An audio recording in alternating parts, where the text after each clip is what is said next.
네, 반갑습니다. 저는 최나구입니다.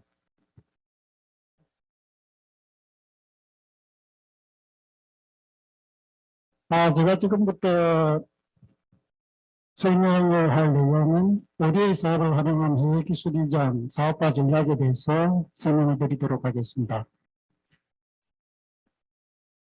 여기 지금 강의를 듣고 계시는 분들이 아마 ODA 부분에 대해서 주로 이제 테크하고 그런 관계이기 때문에 ODA에 대해서는 잘 모르는 분, 그리고 참여를 안 한 분들이 되게 많이 있을 것 같아요. 저는 이 ODA를 활용을 해가지고 우리가 그 제품이라든지 제품 속에 전부 다 기술이라는 게 다 포함이 되어 있기 때문에 그 기술 제품을 갖다가 어떻게 수출하는데 좀 활용을 해볼 수 있는 방법, 그런 걸 갖다가 공유를 하려고 합니다. 제가 설명을 드리려고 하는 건 특별한 어떤 뭐 학술적인 어떤 지식이라든지 정보라든지 그런 것보다는 제가 업무를 보면서 ODA 사업을 제일 처음 기획부터 시작해가지고 전체 제일 마지막 종료까지 프로젝트 추진까지 총괄 책임자로서 해봤기 때문에 그 과정을 갖다가 여러분들한테 좀 알려주고 여러분들이 나중에 이 부분에 대해서 참여를 할 때 어느 쪽에 접근을 해가지고 어떻게 하면 좋은 어떤 프로젝트 모델을 갖다 만들 수 있을까 하는 걸 갖다가 공유를 하려고 합니다.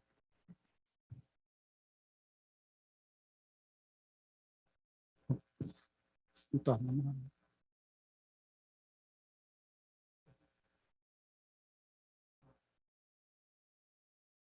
네, 오늘 발표할 내용에 대해서 목차에 대해서 말씀을 드리도록 하겠습니다. 여기 목차가 5개로 좀 나와 있는데요.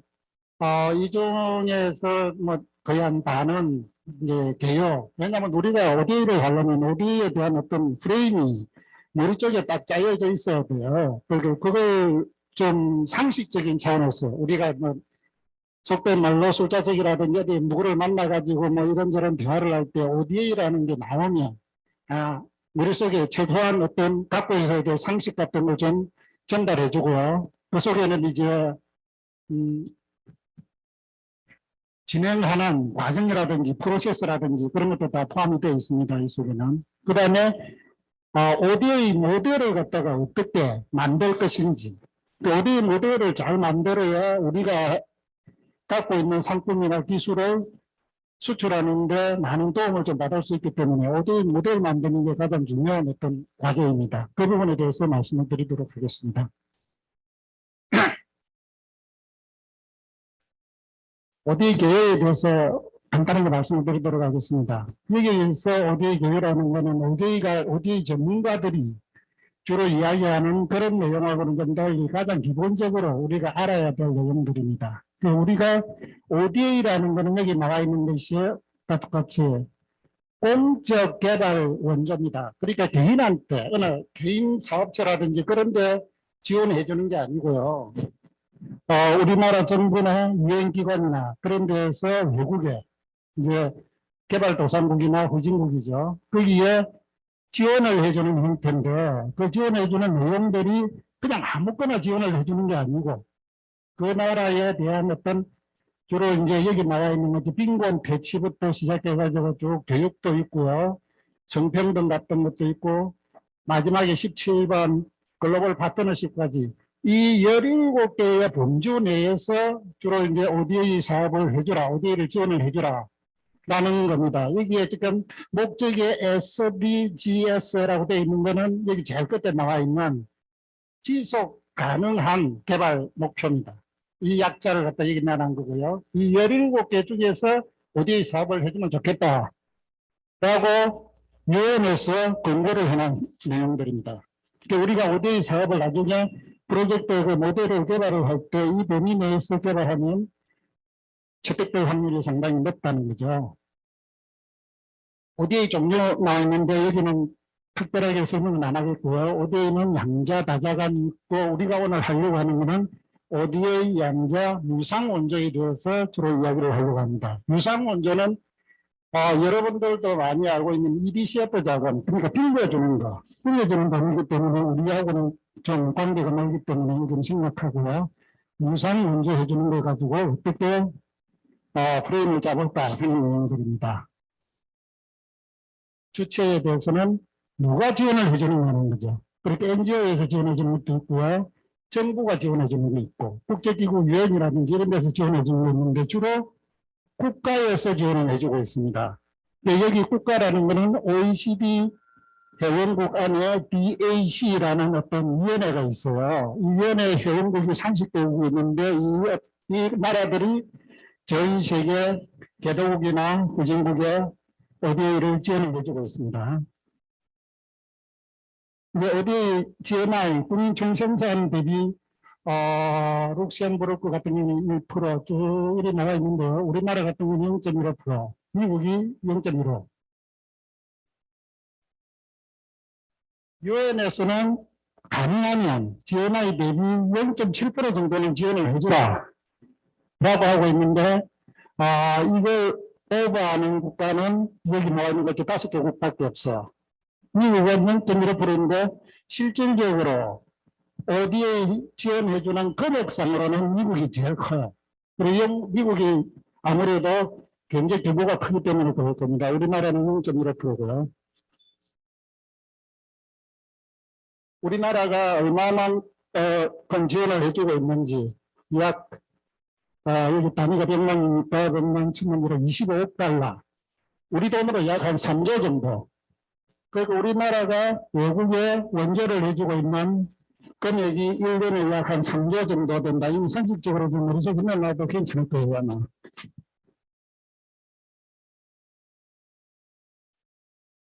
우리나라에서는 이제 각 기관별로 지원을 해주고 있는데 옛날에는 원조할 때 이제 무상 원조는 코이카가 거의 100%다 해줬는데 요즘은 각 부처별로 전부 다 갈라져가지고요.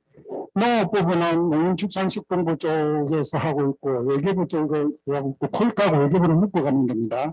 여기 수출입은행하고 기재부 같은 경우는 거의 EDCF 자금이라든지 유엔에 우리가 협의를 내는 거 그런 것들이 포함이 됐다고 생각하면 되고요. 무상은 주로 이제 코이카 걸 보고 생각을 하면 될 것 같습니다. 분야별로는 얼마만큼 지원을 해주고 있는지 2018년도에 약 24억 달러 하다가 2019년도 작년도 재작년도네요. 재작년도에 25억. 그 다음에 작년에 오히려 줄었어요. 왜 줄었을 것 같아요? 제가 보기엔 코로나 때문에 그럴 겁니다. 그 외국에 나가 있는 이제 ODA 같은 경우에는 물자 지원도 있지만 사람들이 전문가들이 나가가지고 뭐 지원해주고 거기 도와주는 게 그런 거 되게 많이 있는데 그런 사람들을 전부 다 한국으로 다 끌려들었어요. 코로나 때문에. 그래서 아마 줄어들지 않았을까 하는 생각이 들고요. 유무상 비율이 나와 있는데 무상이 65%입니다. 아까 말했던 같이 유상은 전부 다 EDCF 자금이라고 보면 될 거예요. 분야별로 이렇게 정되고 있다는 겁니다. ODA 트렌드가 어떻게 되는지에 대해서 ODA 같은 경우에는 원칙적으로는 교과서적으로는요.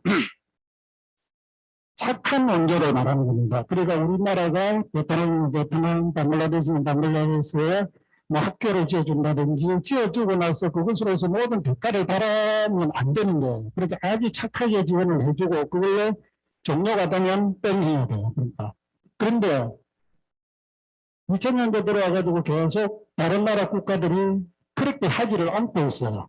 우리나라는 너무 착하게 교과서적으로 지원을 해주고 있는데 아마 콜카 같은 경우에 제가 이런 식으로 유도를 하면 안 좋게 이야기할 수도 있을 거예요. 그러나 우리나라도 앞으로 이런 트렌드를 가야 되지 않을까. 또 왼쪽에 경과의 꼭지 세 개는 나는데 제가 시간상 세부적인 설명을 하도록 하겠고요. 오른쪽 그림만 보고 간단하게 설명을 드리도록 하겠습니다. 여기 나와 있는 것처럼 밑에 부분은 나름대로 좀 착한 원조를 하는 국가들입니다. 오른쪽 그림에서 위에 부분은 지원을 해주면서 교묘하게 자기 산업에 그렇지 않으면 그 회사에 도움이 되게 그런 어떤 시스템 만드는 데 이용을 하고 있다는 겁니다. 여기 나오는 이제 대표적으로 제일 잘하고 있는 나라가 이제 일본이에요. 예를 들어가지고 일본 같은 경우에 고속도로를 우리가 놔주겠다. 그렇게 하면 고속도로 그 설계라든지 모든 것을 저희가 다 한다는 거죠. 하면 고속도로를 설계하려고 그렇게 할 때 일본 자동차는 잘 아시다시피 핸들이 오른쪽에 달려 있어요. 그럼 오른쪽에 달려있는 차들이 운행하기에 가장 적합하게 고속도로 설계 신호등이라든지 모든 설계를 그렇게 해버립니다. 결과적으로 고속도로를 그렇게 나가면 그게는 거의 일본 차를 팔아먹기 좋게 그렇게 자기들이 유도를 한다는 거죠. 그래서 우리나라에도 앞으로는 너무 착한 문제보다는 독일이나 일본, 미국, 프랑스 이런 데 같이 좀 그런 걸 갖다가 잘 짜야 되지 않을까. 그게 아까 제가 말했던 모델의 설계를 잘해야 된다는 겁니다. 추진 과정이 나와 있고요. 이 추진 과정은 이거는 이제 전체적으로 우리나라에서 ODA 사업이 만들어져 가지고 제일 처음 시작 기획이 되고 마지막 종료되는 과정까지를 나타낸 겁니다. 전략 수립을 하고 그다음에 사업 발굴을 하고 이 전략 수립 같은 경우는 이제 장기적으로 뭐 연도별로 몇 년도 뭐 5년이면 5년 그다음에 매년 이런 식으로 해가지고 예산이라든지 그런 어떤 수립을 해놔요. 그 다음에 이제 사업 발굴을 하고, 사업 발굴 같은 경우는 주로 이제 재래공간이나 뭐 이런 데를 통해가지고 하는데, 우리가 업체 간의 어떤 세미나라든지, 국제 세미나 같은 데 그런 데서도 이걸 보강을 시킬 수가 있어요. 그런 데서도 사업이 발굴이 되고, 그리고 여러분들도 사업을 처음부터 발굴하려는 생각만 있으면 상대 파트너만 하나 있다면, 얼마든지 만들어질 수가 있더라고요. 제가 해보니까. 그 다음에 그게 이런 걸 하자라고 되면, 그 다음에 이제 수원국, 해당 국가죠. 수원국에서 우리나라 외교청을 통해가지고 정식으로 이러이러한 걸 좀 ODA를 해줘. 라는 공식 문서가 와야 되고요. 그렇게 되면 그걸 가지고 우리나라에서 시스템이 있어요. 거기서 이 아이템을 해줄 건지 안 해줄 건지 그걸 결정을 하고, 그 결정이 되고 나면 이제 예를 들어가지고 산자볼거 같은 경우에 저는 이제 산자볼걸 처음부터까지 해봤는데요. 이게 이제 일단 들어오면 산자부 쪽에서는 자기들이 산자부 자체적인 이용을 안 하고 키아시에 이제 모든 ODA 사업을 넘겨주고 있어요. 키아시에서 다 추진하고 있는데 키아시에서 그걸 가지고 고시를 하고 이렇게 해가지고 선정을 합니다. 그 과정을. 이 선정하는 과정은 좀 시간이 걸려요. 그러고 나면 제가 아니래요. 제가 어떤 단체에 있다. 우리 단체가 그 주관기관으로 선정되면 그 나라에 가서 그 사업을 수행을 하는 겁니다. 이 수행을 할 때 여기서 선정될 때, 이 선정될 때 제안서를 내는데 그때 제안서에 사업 모델이 들어가요. 그 사업 모델을 주관기관이 내가 우리 산업이 저는 농기계를 했었는데 농기계 산업이 그 나라에 들어가 이걸 해주면서 지속적으로 우리가 그 나라의 물건을 팔아먹을 수 있다든지 외화를 획득을 할 수 있는 그런 어떤 모델을 분명하게 만들어야 된다는 겁니다. 아까 우리 그 나라에서 외국에서 이제 일단 들어오면 신청이 되면 우리나라에서 이런 과정을 거쳐가지고 사업을 결정을 합니다. 해주자 말자라는 것. 그 제리에 국무총리가 위원장이 되어 있는 위원회가 있고요. 그리고 하다가 양쪽으로 갈라집니다. 이 왼쪽은 EDCF 작업 위주로 유상 쪽이고요. 유상은 기재부 엑심뱅크에서 주로 이제 모든 것을 다 추진을 하고 있고요. 유상 문제는 외교부의 코이카가 거의 집행을 다 하고 있습니다. 산업 ODA 부분에 대해서 이제 산업자원부죠. 산업자원부가 하는 부분에 대해서 시스템을 제가 얘기 나눴는데요. 산자부가 있고요. 그 밑에 전담기관인데 여기가 키아시라고 보면 됩니다. 키아시 있고, 그 다음에 이건 이제 주관기관이, 키아시 주관기관을 정하는 주관기관이 참여기관이나 참여업체를 포함을 해가지고 추진을 하는데, 제가 보기에는 이 전담기관이 설계를 잘하고 운영을 잘해야 나중에 그걸 우리가 돈을 벌 수 있는 시스템을 만드는 것도 되게 유리하다고 생각을 하고 있습니다. 이 참여기관이라든지 참여업체는 여기에 그냥 포함되어 가는 거기 때문에 우리 업체들 같은 경우는 기술이나 그런 것 같다 전부 다 참여기관에 딸려가는 거거든요. 그래서 참여기관은 주로 이제 학교 같은 경우에는 산학협력단에서 해도 되고요. 그 다음에 조합이나 협회나 그렇지 않으면 뭐 기계산업진흥회 같은 데도 하고 있고 여러 기관들이 있을 겁니다. 그 기관이 하면 좋을 것 같습니다. 우리가 이제 수출을 하려면 이런 하얀 동그라미 안에 이런 많은 변수들을 갖다가 해결을 해야 돼요. 예를 들어가지고 거래선이 개척이 돼야 되고 그다음에 시장 분석도 돼야 되고 그 나라의 그 제품에 우리 제품이나 기술이 들어가는데 인허가 취득돼야 되고 제품 분석도 돼야 되고 마케팅, 제품 홍보, 공급 연구적, 진로성 테스트 이런 모든 어떤 많은 부분이 해소가 돼야 되는데 이 ODA 사업을 하면서 그 프로젝트를 추진하면서 이런 부분이 자동적으로 거기에 우리가 돈 들이지 않고 ODA 사업 예산으로 가지고 사업을 추진하면서 이런 게 전부 다 해소가 될 수 있게 그렇게 주관기관이 잘 운영을 하면 가능해요. 제가 보기에는 충분하게 가능하더라고요. 해보니까. 그런 부분을 잘 엮어가지고 하면 우리 업체가 이런 부분에 들어갈 비용을 갖다가 물론 대기업 같은 경우는 자체적으로 뭐 비용 예산도 많고 하니까 그렇게 하겠지만 중소기업이나 중견기업 같은 경우는 이런 부분을 갖다가 될 수 있으면 자기 자본 안 들이고 ODA 비용으로 가지고 사업도 해주고 내 사업 네트워크도 구축을 하고 그런 방법으로 가는 게 좋지 않을까. 이렇게 하려면 아까 말했던 그 모델을 갖다가 이런 게 전부 다 녹아날 수 있게 하는 게 좋다라는 겁니다.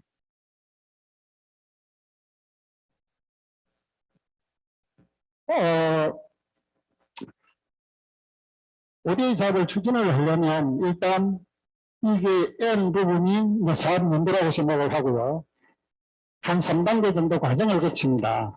제일 먼저 1단계 사전기획을 해요. 사전기획은 내가 이러이러한 걸 하고 싶다. 이렇게 해가지고 어떤 내 상품을 가지고 어떤 특정 국가에 거기에 조사를 해가지고 한번 제출해볼게. 라는 ODA 사업을 할 수 있게 한번 해보자라고 하면 이제 기업 같은 경우는 산업자원부 같은 경우는 거기에다가 한 3천만 원 정도 예산을 줘요. 1,500에서 3천만 원 정도 예산을 주면서 그러면 한 3개월 만에 그 조사를 내가 보고서를 갖고 와라.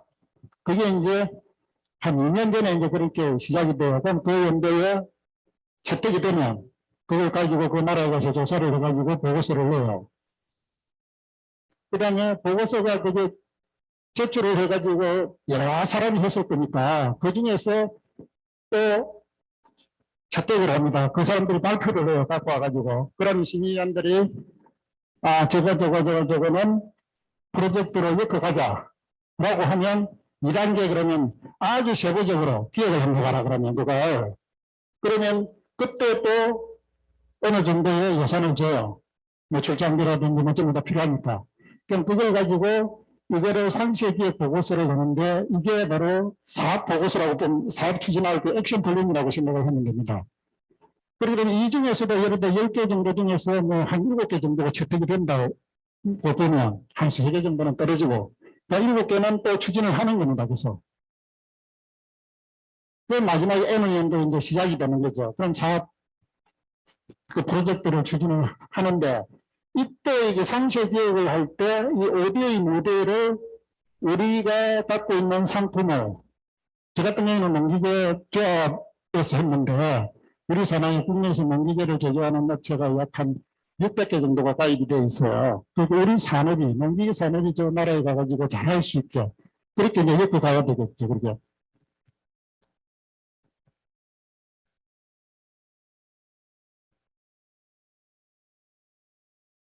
이거는 앞에 거하고 좀 중독성이 있기 때문에 설명을 하도록 하겠습니다.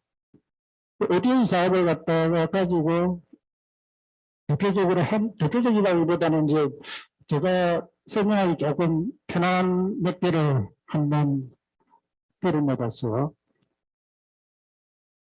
이거는 왼쪽 그림은 이게 아마 그 하얀 게 이게 카사바 같아요. 우간다의 이제 카사바 같고요. 왼쪽은 이렇게 바닥에 막 날리는 거, 비위생적으로 날리고 마르지도 않고 이렇게. 오른쪽은 조금 개조를 했습니다. 우리나라 업체가 들어가가지고 이 ODA 창의하는 업체에 가서 이렇게 방을 만들고 선반을 만들고 이렇게 해가지고 이걸 날리는 겁니다. 그러면 이게 되고 나서 이거는 이제 시범적으로 ODA 사거리가 조그마한 돈을 가지고 해주는데 나중에 끝나고 나면 이 부분을 갖다가 계속 큰 기술은 아니지만 그런 걸 가지고 수출을 할 수 있다는 데 계속 그 나라에.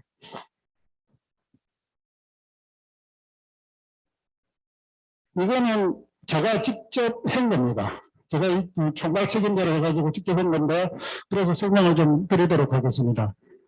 베트남 건대에다가 현재 맞춤형 트랙터를 갖다 세계를 모델을 개발을 하고 그 다음에 임대사업 시험대를 구축을 해주고 트랙터 생산 공장을 갖다 거기서 만들고 그 다음에 기대 효과는 이런 게 있는데요. 결과물입니다. 모델을 갖다가 개발을 해가지고 현지에서 그 나라 사람들이랑 연구소랑 같이 막 이렇게 현지 테스트를 했어요. 왜냐하면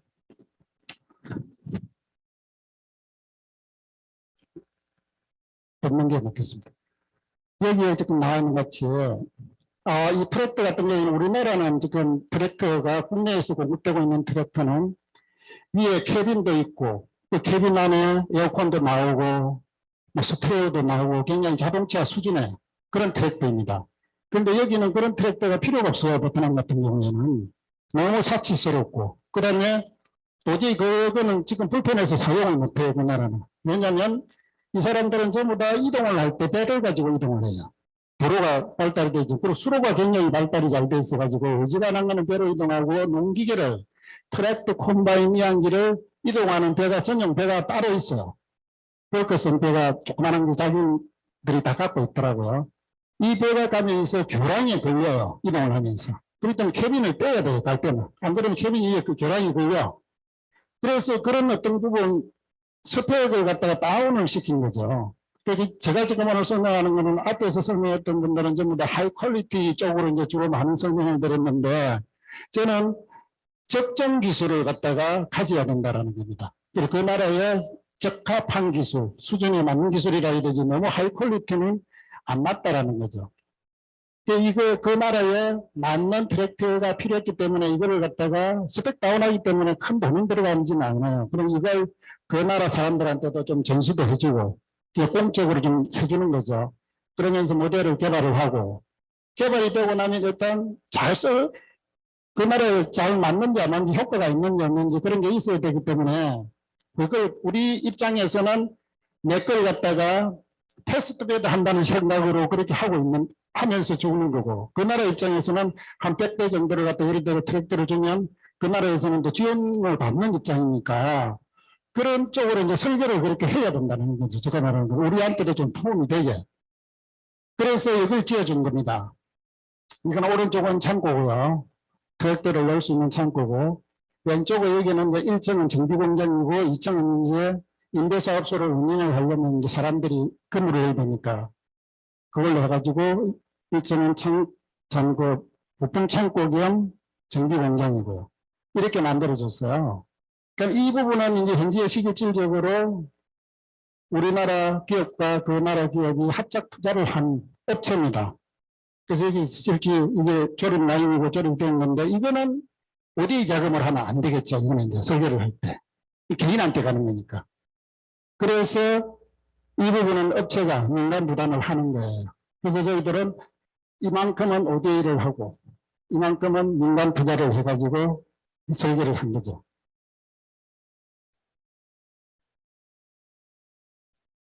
이렇게 해가지고 완성이 다 되면 ODA 사업도 완성이 되는 거고 그 다음에 진출 기반도 구축이 되는 거고 우리나라에 여기서 생산해가지고 동남아 다른 나라에 계속 수출, 제3국 수출이 가능하기 때문에 현지화 기반도 구축이 되는 거고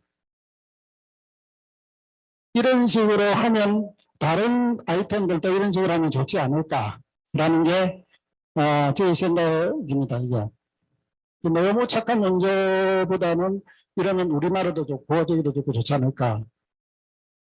스리랑카 한 거는 제가 한 건 아닌데 제가 찾아서 해봤는 건데요. 그 스리랑카는 물 때문에 되게 마시는 물 때문에 상당히 안 좋다 그러던데 좋았나 봐요.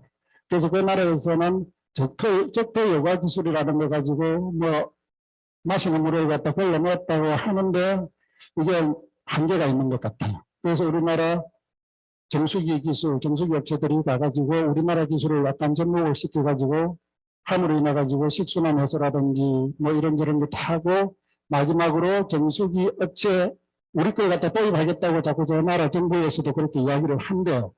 그러면 이거 정수기 팔아먹는데 뭐 기술을 수출하는데 상당히 도움이 되지 않을까 하는 생각입니다. 자기들이 했던 건 이런 식으로 해가지고 아주 재래식으로 했는데 우리나라에서 조금만 아마 그 개조를 해준 것 같아요. 보니까. 진출 방안은 이제 이런 부분을 염두를 해두고 사업을 갖다가 시작을 해봐라. 고민을 하고 아이디어를 하면 찾아봐라라는 겁니다. 제가 내놓은 거는. 어느 나라에 할 건지 일단 국가가 정해져야 될 거고요. 그 다음에 그 나라가 그 기술, 그 제품을 갖다가 꼭 필요로 한지 그런 부분을 갖다가 체크를 한번 해봐야 될 거고. 다음에 이제 네트워크라는 게 있는데 제가 그 프로젝트를 추진해 보니까 그 프로젝트를 성공을 하고 안 하고 그 다음에 모든 것이 일정을 맞추고 하는 거는 이 네트워크이더라고요. 그 수원국 그걸 우리 기술을 받는 국가의 그 주관기관들이 참여하는 사람들이 얼마나 적극적으로 여기에 일을 하느냐 안 하느냐에 따라 달려 있더라고요. 제가 보기에. 안 그렇고 그 사람들이 계속 엉덩이 빼고 이렇게 하면 이 사람 못해요. 제가 보기에는. 그래서 네트워크 구축은 꼭 제일 처음에 이제 아이디어 놓고 대화할 때 누구랑 할 건지 그 사람이 진짜 할 의지가 강한지 적극성이 있는지 그것부터 먼저 딱 따져놓고 시작을 해야 이 사업이 올바로 되지 그렇지 않으면 안 된다라는 걸 명심해 둬야 될 것 같고요. 그러니까 모델 설계를 갖다가 제가 아까 말씀드렸던 것 같이 사업화가 가능하게 그렇게 모델 설계를 해라라는 겁니다. 그 다음에 다 하고 나서 사업이 끝나고 나서 이제 땡 할 게 아니고 그때부터는 영리 목적으로 그게 지속적으로 될 수 있게 그렇게 나중에 그 이제 주관기관이 사업을 할 때 운영을 그렇게 잘 해야 된다라는 겁니다. 사업 만들어지는 과정까지입니다. 아이템을 먼저 찾아야 될 거고 아까 말씀드렸던 것 같이 아이템을 어느 정도 찾을 때 이제 그 나라 우리 저하고 같이 뭐 예를 들어 일을 하고 있는 기관이나 안 그러면 산하기관이나 부처나 그렇지 않으면 업체도 괜찮아요. 그 업체랑 이거 우리 5대1을 가지고 이만큼 해가지고 이 범위내에서 한번 해보자 라고 서로가 이야기를 하고 그 다음에 그거를 다음 단계에서는 이제 여기 쭉 나와 있는데 주로 이제 각종 세미나 같은 거 많이 하잖아요. 한국과 같은데. 그런 데서 그걸 발표를 해버리는 거죠. 발표를 하면서 이걸 어디 사업을 하면 참 좋을 것 같다. 라고 하면 서로가 이제 어느 정도 공감대가 형성이 되면 좋다 하자.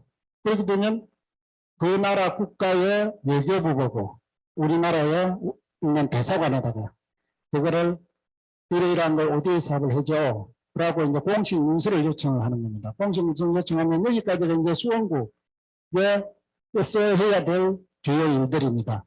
이만큼 하고 나면 그 다음 단계에 이제 한국에 들어오면 한국에서는 그걸 가지고 아까 말씀드렸던 것 같이 우리 위원회 거기에서 심의를 하고 이렇게 해가지고 결정을 합니다. 예를 들어가지고 전 세계에서 한 100개 정도 들어왔으면 한 60개 정도를 갖다 선정을 하겠죠. 거기에.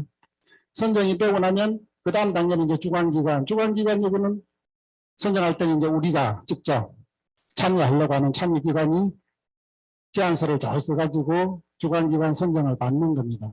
그런데 아까 앞에 부분 이런 걸 전부 다 아까 우리가 1단계, 2단계 그거를 할 때, 기획보고서를 쓰는데, 기획보고서를 내가 죽으라고 해가지고 고생해가지고 썼는데, 써가지고 제출해가지고 주관기관 선정한다고 고시를 했는데, 그게 내가 받아먹는다는 그게 없잖아요. 그렇게 될 경우에 거기 기획권은 상세 기획 보고서를 쓴 기관이 우선적으로 가질 수 있게, 그 주관기관이 될 수 있게 어느 정도 그걸 해줘요. 그래도 그런 거는 너무 걱정은 안 해도 될 것 같다라는 생각이 듭니다. 사업 추진을 하고요. 우리 그게 아까 이제 베트남 그게 어떻게 성립이 됐는지 거기에 대해서 이제 보면 베트남 정부 같은 경우에는 일단 당면해놨니 자기들이 쌀 생산량을 좀 높여가야 되겠다.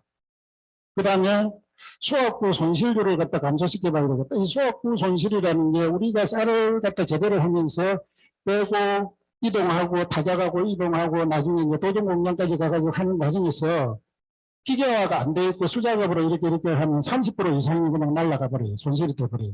그러니까 기계화가 잘 되어 있으면 이 한 30%를 자동으로 정산이 쌀 생산량이 30%가 늘어난다는 거잖아요. 결과적으로.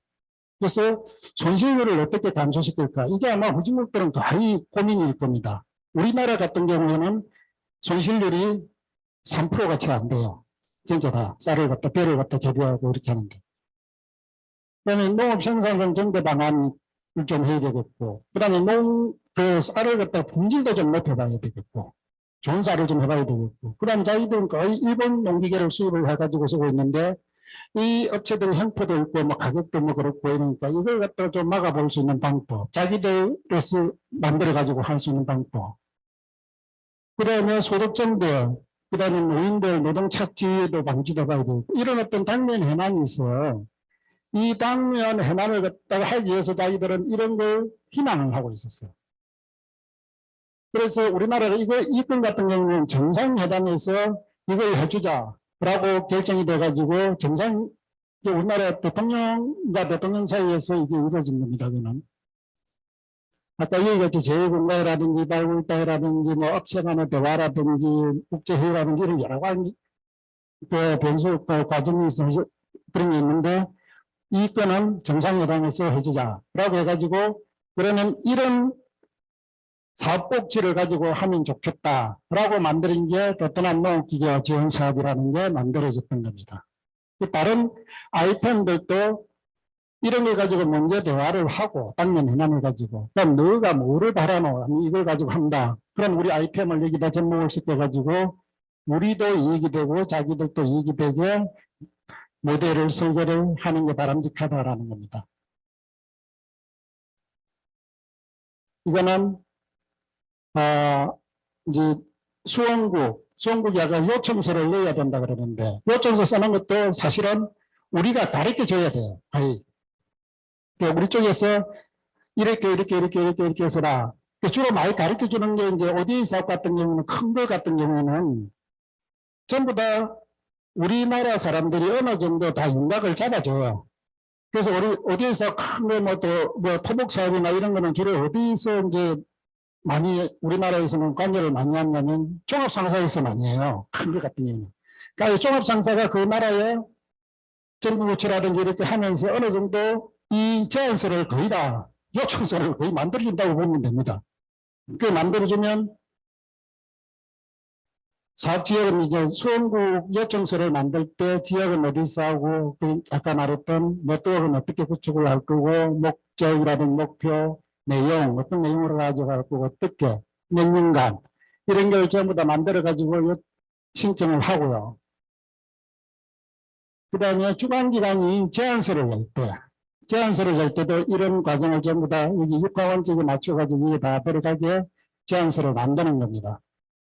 사업 목적에는 아까 말했던 그 17개 중에 하나가 되게 그렇게 어느 정도 짜고 이 프로젝트 모델은 빨갛게 해놨는데 이거를 잘 짜시라라고 강조하고 싶어서 제가 일어났던 거고요. 이렇게 해가지고 제출을 하는 겁니다. 이것도 생략하도록 하겠습니다. 중복성이 좀 있습니다.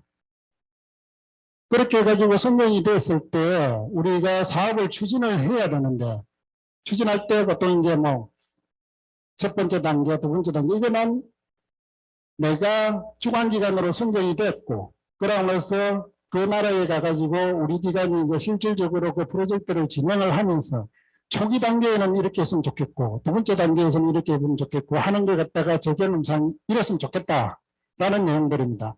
첫 번째 단계는 거의 한 1년 이내, 1년, 2년 이내에는 주로 뭐 네트워크를 확실하게 구축하고 그 나라의 법적 뭐 이런 거 전부 다 조사하고 시장 조사하고 뭐 이런 과정이죠. 그 다음에 뭐 계약 체결해야 될 게 있으면 이제 내 파트너랑 계약 체결을 해야 될 게 있으면 이때 계약 체결도 하고 이렇게 시작을 하고요. 그다음 두 번째 이 시스템 구축을 하고 이제 막 두 번째 단계의 사업 준비 단계죠. 이거는 실질적으로 ODA 사업하고 내 사업하고 같이 가는 겁니다. ODA 사업은 ODA 비용을 하면서 거기서 내 사업을 갖다가 계속 준비를 해 가는 거죠. 그렇게 한 4, 5년 만에 그 프로젝트가 끝나면은 바로 그냥 시스템이 완전히 돌아갈 수 있게 만들어 보겠다라는 그런 내용들입니다. 그 세 번째 단계는 사업 종료 이후에는 이제 순수하게 ODA는 전부 다 종료시키고 우리가 하려고 하는 수출하려고 하는 제품이나 기술은 여기에 이제 시스템을 가동을 시키는 거죠. 그러니까 이 과정까지 시스템을 ODA 사업 기간 중에 만들어라라는 겁니다. 제안서, 아까 같이 이제 제안서를 잘 내야, 잘 내고 PT를 잘 해야 주관기관으로 될 수 있기 때문에 내용들은 크게 보면 앞부분은 이제 그 나라에 대한 일반적인 개요라든지 이제 농기계 같으면 농기계 산업에 대한 어떤 뭐 현황이 어떻고 그다음에 이런저런 수준이 어떻고 기술이 어떻고 이런 정도를 여기에 앞부분에 언급을 하는 겁니다. 그럼 두 번째는 이제 사업 모델을 만드는 거예요. 아까 말했던 이 사업 모델 이걸 잘 만들어야 나중에 우리가 사업화하는 데도 많은 도움이 되기 때문에 그 다음에는 마지막은 이 평가를 갖다가 어떻게 하고 그 다음에 사후 관리를 어떻게 하겠다라는 정도. 그 개요하고 모델하고 그 다음에 사후 관리 예산 부분을 갖다가 크게 나눠 가지고 하는 제안서 내용에 넣으면 될 겁니다.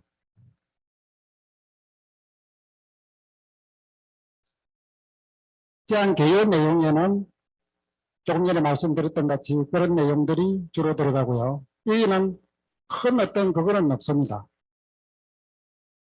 일반적인 내용, 우리가 보통 인터넷에서 전부 다 자료 수집을 하고 이렇게 해가지고서도 충분하게 다 만들어질 수 있는, 요즘은 제가 작성을 한번 해보니까, 인터넷에 굉장히 많이 발달이 돼 있어가지고 주로 통계 자료 같은 걸 활용을 많이 하던데, 그러고 보니까 뭐 세계은행이라든지 뭐 이런저런 뭐 농업 같은 경우는 이제 뭐 파워 같은 데서 자료도 없고 이렇게 해가지고 많이 얻을 수가 있더라고요. 충분하게 할 수 있어요. 모델 부분입니다. 모델을 이제 설계를 할 때 왜 해야 되는지, 아까 앞에 부분에 이제 뭐 필요성이라든지 그런 부분이 있는데 그런 부분이 있고, 그 다음에 목표가 설정이 돼 있어도 우리는 1일까지 하겠다라는 걸 하고, 연dob을 전략을 넣어야 되고요. 그 다음에, 이 네트워크 구축을 또 해야 되고, 그 다음에 사업 내용을 이제 뭐를 넣을 건지, 뭐 건축 부분도 있고 기자재 부분도 있고 교육 훈련 부분도 있고 기술 교류, 우리가 해준 것 중에서 이제 R&D 센터도 한 만들어져 본 때가 있어요. 그런 기술하고 담았으면 연계성이 있을 건데 여기 그런 것도 있고요. 저는 이 부분에 가능하면 안 했으면 좋겠다라고 하는 부분은, 건축 부분은 될 수 있으면 우리가 손을 안 댔으면 좋겠어요. 왜냐하면 건축은 그 나라에서 후진국 같은 경우는 인허가 받는데 무지 시간이 많이 걸려요. 그래서 건축 부분은 될 수 있으면 그 나라 분담으로 해가지고 빼돌리주는 게 좋지 않을까. 그럼 성과 확산, 모니터링 이런 부분을 집어넣으면 됩니다. 뒤에는 사후 관리 부분이니까 적당하게 넣으면 될 겁니다. 나중에 혹시 이걸 갖다가 작성을 해봐야 되겠다라고 하면 저한테 이제 오늘 행사가 끝나고 나서도 메일이나 저기 있으니까 그쪽으로 문의를 하면 제가 답변을 드리도록 하겠습니다.